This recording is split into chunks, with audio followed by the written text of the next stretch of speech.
The family business. Thompson and Sons Manufacturing had been my whole life since I could walk. I grew up watching my father build it from nothing, spending weekends playing under his desk while he worked, learning every aspect of the operation from the ground up. But today, standing in my brother Michael's office, I realized that dreams don't always follow the path you expect. Are you even listening, Sarah? Michael's voice cut through my thoughts, sharp and dismissive. This is exactly what I'm talking about. You're never focused, never serious about the business. I gripped the armrests of my chair, trying to maintain composure. I heard you. I just don't agree. The Miller contract needs a different approach. If we could just dash. If we could just what? He leaned back in Dad's old leather chair, his chair now since Dad's stroke 6 months ago. Follow your innovative ideas? Your modern approach. His air quotes made the words sound like insults.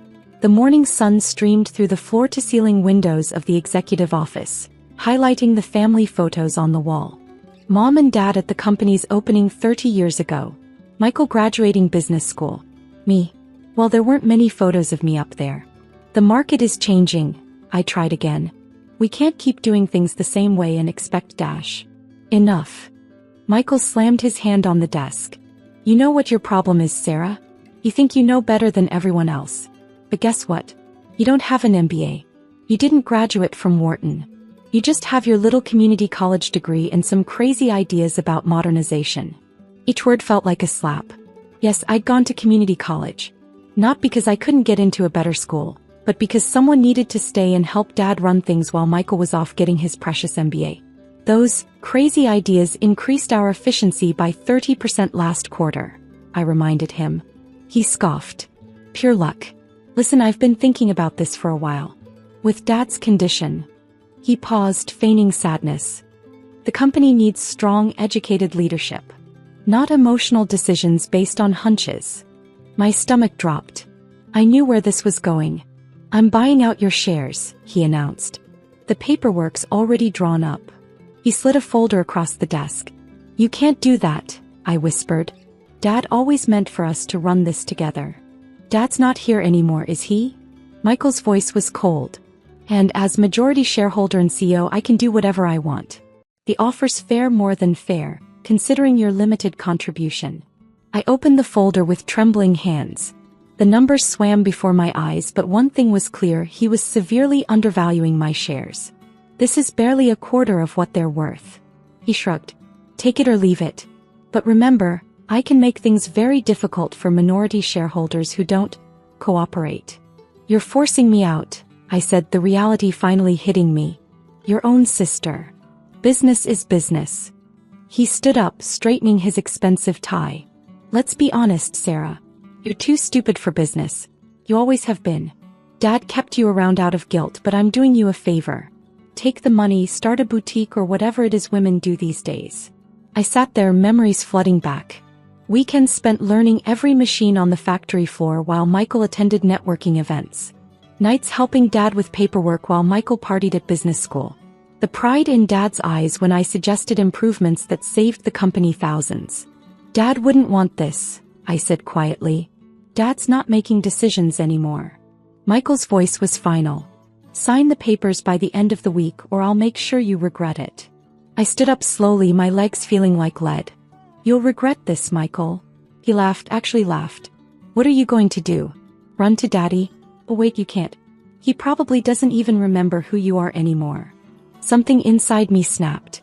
Not in a dramatic, angry way, but in a quiet, determined way that felt more dangerous. Goodbye, Michael, I said calmly, picking up my purse.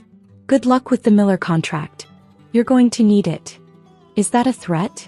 He called after me, but I was already walking out, head held high. In the elevator, I pulled out my phone and made a call I should have made months ago. Marcus? It's Sarah Thompson. Remember that proposal we discussed? I'm in. But we do it my way.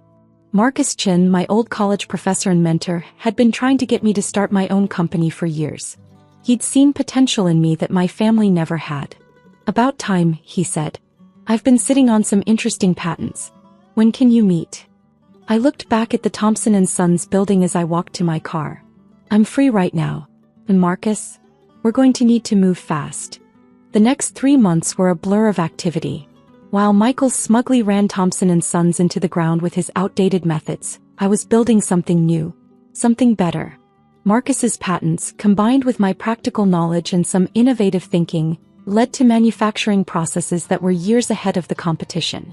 We secured funding, hired key personnel, including some of Thompson and Sons' best engineers who jumped ship after hearing I was starting my own venture, and set up operations in a facility across town.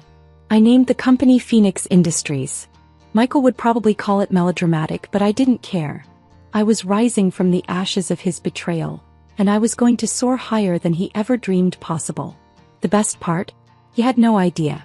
As far as Michael knew, I was sulking at home, probably spending my buyout money on shoes or whatever else he thought women wasted money on. 6 months after being forced out of my family's company, I sat in my new office bigger than Michael's with a better view, looking at an email that made me smile. Meeting confirmed with Miller Industries CEO. They're unhappy with current supplier and looking for new manufacturing solutions. Miller Industries, Thompson and Sons' biggest client. The one Michael was so sure he could handle better than me. I leaned back in my chair, remembering Michael's words. "You're too stupid for business." Well, brother dear, I thought, let's see who's stupid now. 3 years passed in what felt like both an eternity and a blink. Phoenix Industries grew faster than even my optimistic projections had predicted. By our second year, we had expanded to 3 facilities. By the third, we were a major player in the manufacturing sector, though I kept my role as CEO carefully hidden behind layers of corporate structure. I followed Thompson and Sons' decline with a mixture of satisfaction and sadness. Michael's leadership was exactly what I'd expected, all flash, no substance. He spent more time in business lunches than on the factory floor, more concerned with appearances than actual operations. Then came the day I'd been waiting for. "Miss Thompson." My assistant's voice came through the intercom. "The Miller Industries representatives are here for their meeting." I smoothed my designer suit, Armani, bought with my own money, not a family handout, and smiled. "Send them in." Thomas Miller Jr., CEO of Miller Industries, walked in first. Behind him came his executive team, and bringing up the rear was exactly who I'd hoped to see, my brother Michael, looking nervous but trying to hide it. He didn't recognize me at first. 3 years had changed me. Gone was the timid sister, insensible business casual. In her place stood a CEO in every sense of the word. Success, as it turns out, is the best makeover. "Sarah." Michael's voice cracked when he finally realized who I was. "What are you doing here?" Before I could respond, Thomas Miller stepped forward, hand extended. "Miss Thompson. I had no idea you were the CEO everyone's been talking about. Phoenix Industries' innovation in manufacturing is revolutionary." Michael's face went from confused to shocked to pale so fast it was almost comical. "CEO," he stammered. I smiled, shaking Thomas's hand. "Please call me Sarah. Shall we begin the presentation?" The next hour was perhaps the most satisfying of my life.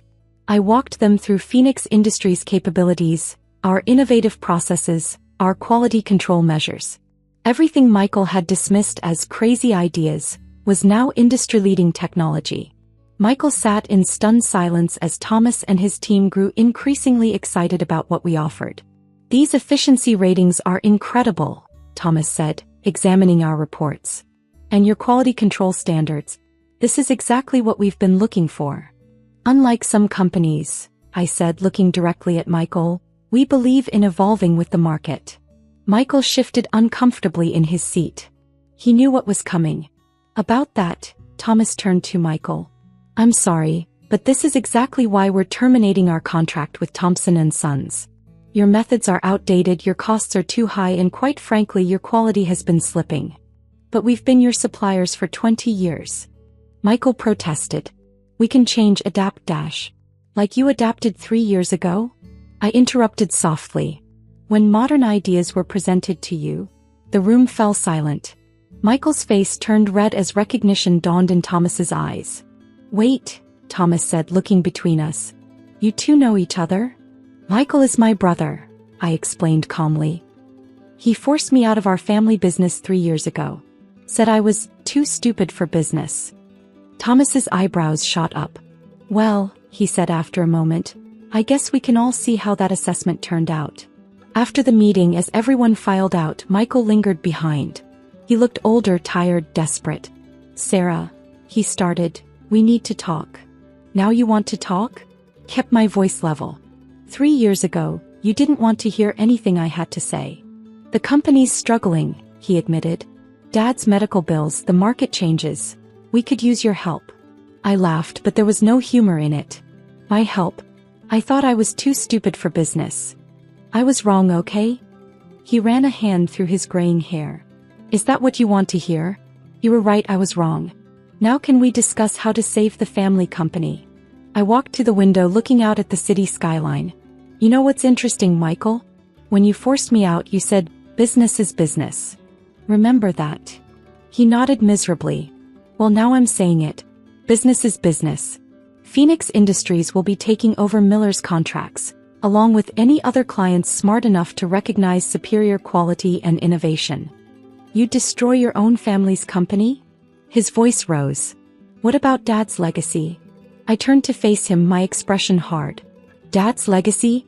Let's talk about that. Dad built that company on innovation, on understanding the market, on valuing every employee's contribution. You destroyed his legacy the moment you decided an MBA made you better than everyone else." "Sarah, please dash. I've built something here, Michael. Something bigger than Thompson and Sons ever was.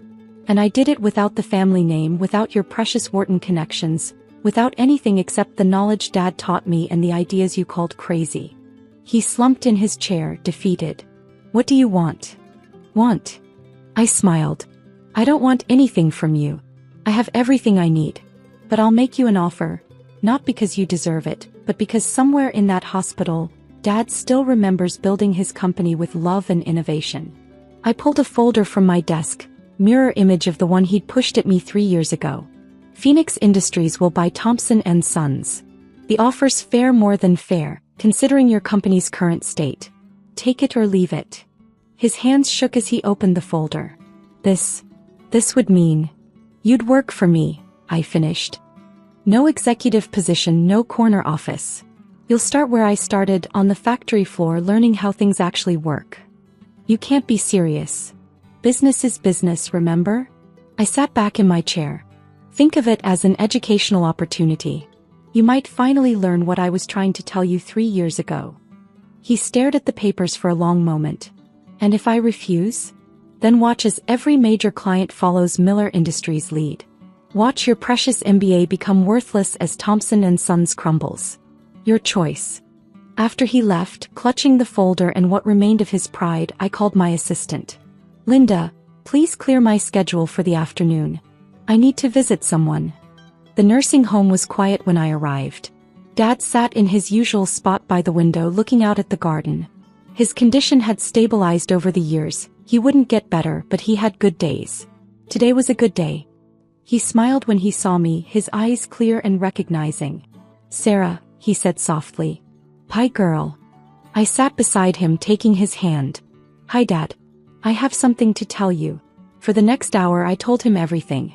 About Michael's betrayal, about Phoenix Industries, about the offer I'd just made. He listened quietly, occasionally squeezing my hand. When I finished, he turned to me with tears in his eyes. "You did good, sweetheart. You did real good." "I learned from the best," I said, my own eyes wet. He shook his head. "No, you learned and then you got better. That's what a real business person does." We sat in comfortable silence for a while, watching the sunset through the window. "Michael will sign," Dad said finally. "You think so?" He nodded. "He has your mother's pride, but he has my practical sense too. Eventually, he'll realize it's the only way to save anything." 2 days later, Linda brought me a folder. Inside was the purchase agreement, signed by Michael. I looked at his signature for a long moment, remembering all the times he'd made me feel small, insignificant, stupid. Now he would work for me, learn from me, see exactly what stupid could accomplish. But as I signed my own name, not as Sarah Thompson, the sister he'd dismissed, but as Sarah Thompson, CEO of Phoenix Industries, I realized something. This wasn't about revenge anymore. It was about coming full circle, about taking Dad's legacy and making it something even greater. I picked up my phone and dialed Linda's extension. "Please set up a meeting with the Thompson and Sons transition team." "And Linda? Have them meet us on the factory floor. It's time everyone remembered where real business happens." 3 months later, I stood on the factory floor of what was now Phoenix Industries' newest facility, the former Thompson and Sons building. Michael worked a few stations down, learning quality control processes from one of our veteran employees. He wasn't happy about it, but he was learning. Dad sat in his wheelchair beside me, having insisted on visiting during one of his good days. He watched the operations with clear eyes, nodding in approval at the improvements I'd made. "You know what I see?" he asked, patting my hand. "What's that, Dad?" "I see a legacy. Not just mine anymore. Yours." I squeezed his hand, watching as my company, my real family legacy, continued to grow and thrive. Sometimes the best revenge isn't about destroying what hurt you. Sometimes it's about building something so much better that they're forced to admit they were wrong. And sometimes, just sometimes, it's about teaching them the lesson they should have learned in the first place. Michael might have kicked me out of the family business, but in doing so he forced me to create something bigger than either of us had imagined. Maybe that's the real legacy, not just surviving betrayal but using it as fuel to soar higher than ever before. After all, that's why I named it Phoenix Industries. Sometimes you have to burn before you can rise.